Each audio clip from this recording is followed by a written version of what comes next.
we have a little bit of a longer episode today, and I'm still gonna get through some quick reviews, really quick. I don't want to keep you guys much longer, but yeah, we're going to get into my humble opinion. So, also, I know I said that I'm going to work on some sort of like stinger or bumper for my humble opinion. Still haven't gotten around to that, but I really want to. So, I got some ideas. But anyways, so first up, probably the biggest release as of recent, John Mark McMillan or McMillan. I still don't really know what is right, but he released a new album called Deep Magic, and he kind of just like sort of just dropped it all of a sudden, even though he's been dropping singles for like a year now, just gradually and slowly, never really mentioning anything about an album. So that's kind of why I say that just kind of dropped it. It was like a week before, and he's like, "Hey, new album's coming out. Here we go." So yeah, and I'm a big fan of John Mark McMillan. I really love Mercury and Lightning is probably my favorite from him, and I also really loved Peopled with Dreams. It was different from Mercury and Lightning, but still a close cousin to it. And now Deep Magic just kind of feels also like a cousin to Peopled with Dreams. Um, I really love it. The so the only thing that I will say is that I'm kind of getting tired of and I think Evan, I think that's his name from Jesus Freak Hideout podcast, was saying the same thing, and I agree. Not really, he wasn't really talking specifically about John Mark McMillan, but I'm kind of getting over uh artists releasing like 70% of their of the tracks on their album before the album's out. I think there are very few artists that can pull that off. Gorillaz did that with Song Machine. Basically released like 90% of the album, and the thing was is that like almost every track was really good, and so it kind of like pulled you along as it was they pulled you along as they were releasing the tracks. And Peter Gabriel is doing a similar thing now too, just kind of like releasing a single every month. And I think that's fine. It's just that when an artist releases like most of the tracks on their album, and then there's like they release the album and there's like 5 tracks that you haven't heard. And I don't know I don't know if I really like that. It's like uh I don't know. I feel like it just kind of ruins the experience a little bit because I like sitting down and listening to an album of songs that I don't really know. It's like, okay, this is a new experience. But when you release like 70% of your album beforehand, it kind of loses that magic for me. I don't know. Let me know if you guys feel the same way. So that's kind of how I feel about Deep Magic. Don't get me wrong, it's a really good album. And there are a lot of tracks on there, whether they were singles before or not, that I really love. I think that Deep Magic is a bit more of it's kind of a mellower track, definitely when compared to Mercury and Lightning, because Mercury and Lightning had all these like big, bombastic tracks, and not to say that um, that's not evident here. On Deep Magic, but there's definitely more songs that are a bit more mid-tempo kind of. Um, but there are some bangers on there. Standout tracks would have to be Has It Been You, Roaring Thunder, Deep Magic, Love with a Crown, um, Awaken the Dream, Re-Enchanted World, Atlanta. So a lot of really good tracks on there. I wouldn't say right now it's not really his strongest in my opinion. But there is a lot to appreciate about this album. I mean, John Mark McMillan, I've always appreciated his style and production. I don't know if that's really him or his whatever producer he's working with, but he's always very interesting in putting like very interesting sounds in his music, and that's definitely still evident in this album. And lyrically, I think I feel like John has been on a sort of journey with his last three albums. Mercury and Lightning has, in my opinion, I haven't really listened to either of those previous albums before in a while, but I feel like Mercury and Lightning had a lot of doubt in his lyricism. Still a little bit of trust, but mostly a lot of doubt in him wrestling with a lot of things. Peopled with Dreams kind of was more of like coming to terms and accepting uh, that doubt, um, and being okay with it. And this album seems a bit more like I'm coming to terms with trusting in God and in the mystery of everything. And I think that's really cool. A lot to appreciate lyrically and a lot to resonate with on here. This might be more of a grower on me. Like I said, it's not my favorite from him, but it's still good. I don't think John Mark McMillan has made a bad album, even though I need to go back to his earlier the earlier part of his discography. I mostly just listened to Mercury and Lightning and Peopled with Dreams. So, but yeah, I would highly recommend it. Deep Magic by John Mark McMillan.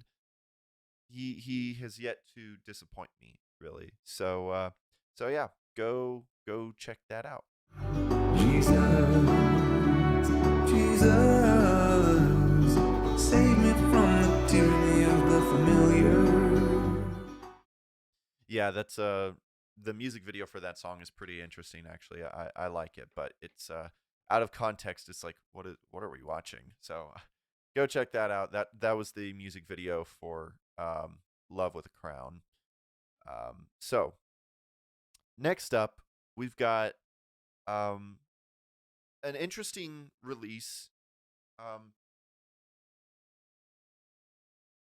So Phil Joel, you guys know I'm a huge, classic old school Newsboys fan, and so I've always been a big fan of Phil Joel and his music, his solo career. So whenever he comes out with something, I'm definitely going to listen to it. And apparently, there's been this collaborative project going on with a lot of different um, Christian artists. It's this project called A New Heaven and a New Earth, and I assume that it's going to be, like a full length album. And basically, what the concept is it's about Earth. It's about um, you know, protecting the Earth. Basically, it's kind of an environmental. I don't think that it's the vibes that I get. It's not about global warming or climate change or anything. It's mostly just about, something that us Christians don't really talk about that much. Is just like taking care of the earth, which I think is important. Not that I'm not some like doomsdayer climate change person. I don't think that they're trying to be that either. But I think it is scriptural to say that we need to take care of the planet while we're on it. Not that we're gonna like destroy the planet. I don't believe, because I don't think that that's biblical either. But it's like, taking care. Stop. Don't litter. Do what you can to conserve the planet.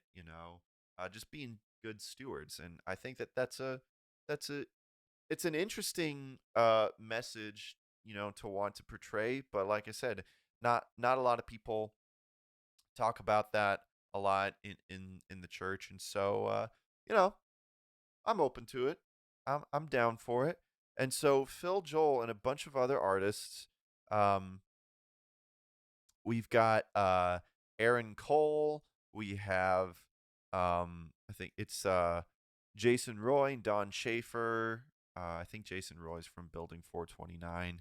And then we have Mariah and Phil Joel. And I don't know if there are any other artists that are included in this, but they've been releasing singles. I haven't listened to all of them, but I've listened to the ones that Phil Joel has been involved in. He released he released one single a few weeks ago, and that was like during while I was off of YouTube for a while. And then he made a collaborative track with Jason Roy and Don Chaffer called "Our Common Home."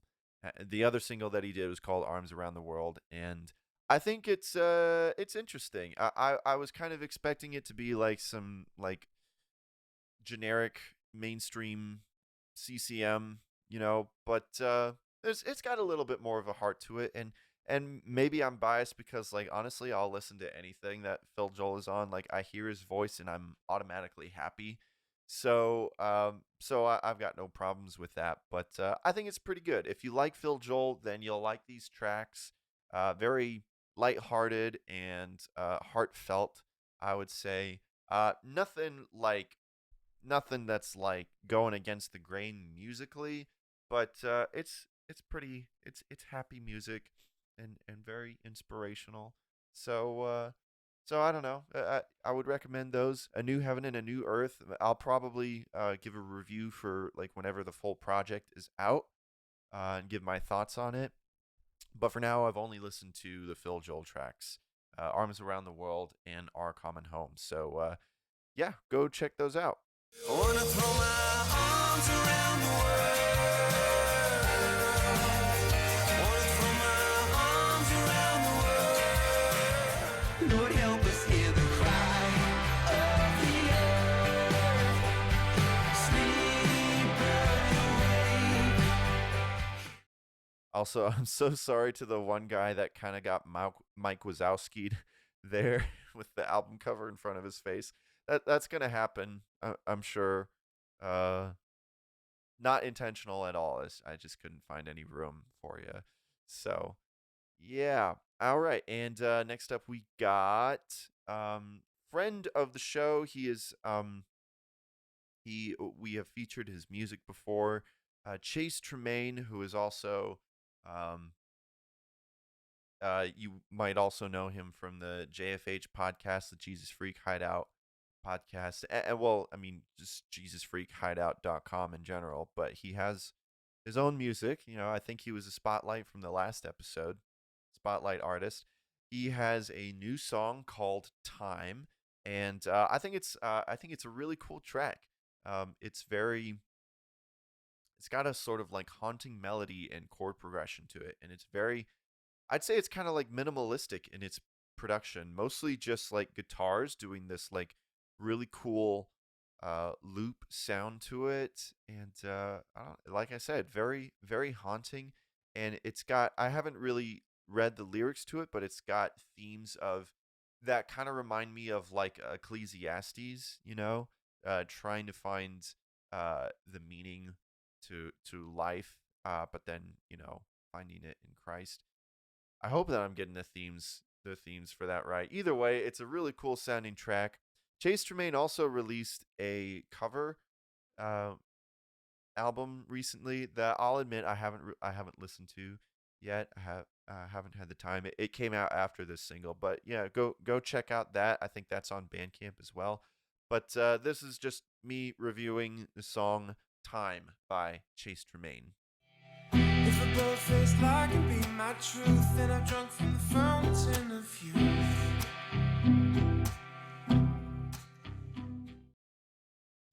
And I think that's it. Um, I had like one more. You know what? I'm just gonna do it. I don't care. It's been 2 hours, whatever. I don't think that's the longest episode I've done yet, but I had this one thing that I had to talk about. So some of you might think that my humble opinion is just me recommending music that I like. No. I try to branch out every once. Well, I try to check out whatever music is out, whatever I think would be interesting to discuss. And there wasn't much else. I might have missed a few releases, but there really wasn't much else going on that was worth talking about. But in my Spotify feed, release radar. So last time we talked about this new Sixpence None the Richer Leigh Nash. I pronounce it Leigh Nash. I heard someone say Leigh Nash recently, but I think Leigh sounds better. Forgive me if I'm wrong. But so they had a new track. But also Leigh recently collaborated with this band that I've never heard of, the Ascendants, on a cover. And normally I wouldn't really talk about it. I don't really like talking about covers just because they're um since they're not original works, I don't really like talking about them that much. But this one really grinds my gears because it's a really bad cover. And this isn't on the fault of Leigh Nash. I don't know what she's doing or what she's doing on this track. I mean, she's the best sounding thing. So, okay, there's a lot to process. This is a Talking Heads cover. And here's the thing, I've been getting really into Talking Heads lately, and they're becoming one of my favorite bands, honestly. I've finally been getting into their discography. I recently watched their Stop Making Sense live film in theaters, IMAX and 4K, and I've just been in love with them lately. And Once in a Lifetime is a terrific song. And for some reason, this band, sorry, no offense if you're watching this band decided to cover this song and decided to bring Leigh Nash in on it too to like sing the chorus. And it's so bad. I've This is just one of those examples of people who cover a song, and I feel they just didn't get it. I mean, I will say that musically, it's interesting musically, but they got the time signature wrong somehow, and I'll talk about it. But I just wanted to play a little bit of it um, for you guys. Just play like the verse and chorus. So just bear with me on this.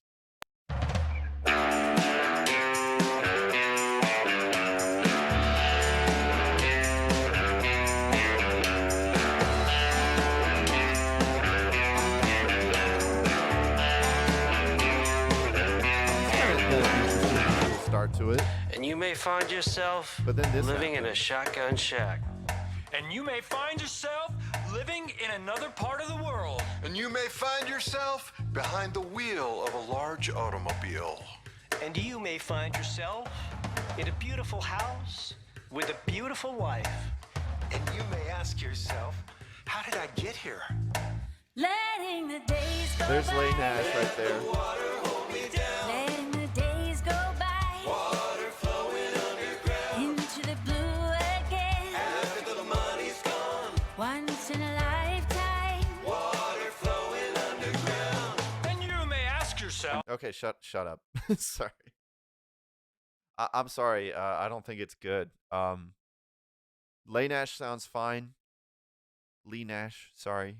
But like, I don't know what else is going on with this song. Now, like, I'm all for, covering a song and putting your own interpretation of it, but it just, for me as a fan of this song, it just bugs me because there's something off. Well, first of all, the verses are terrible. Whatever they're trying to do, like, and you may find yourself living in a shotgun shell, and it's like, it's just not David Byrne, that's for sure.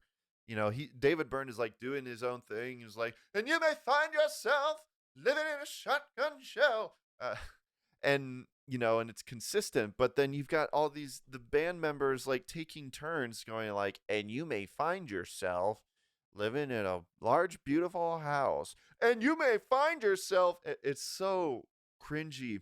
And also, I got to talk about the chorus because like, I feel like they got the timing wrong because the way the original they have like the downbeat wrong somehow. Because I feel like, I mean, it's the original song is a very like interesting rhythmically kind of song. It's very unique rhythmically, but it's still like pretty straightforward. Where like, see, now I have to rethink the song because this cover has messed me up. Days go by. Yeah, so the downbeat has to start on like just before that line. So it's like, letting the days go by, let the water hold me down, letting the days go by, rolling underground.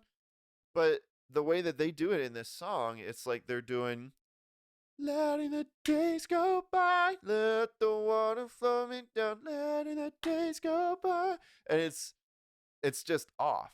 So sorry, I know no one else is going to care about this, and like it's a really weird release. Like I tried to find the Ascendants on Spotify, and this is their only song. So I don't know who these guys are, and why Leigh Nash is collaborating with them, but I don't know. I just thought it was so weird, and I had to talk about it. But yeah, I don't know why this exists, but it's funny.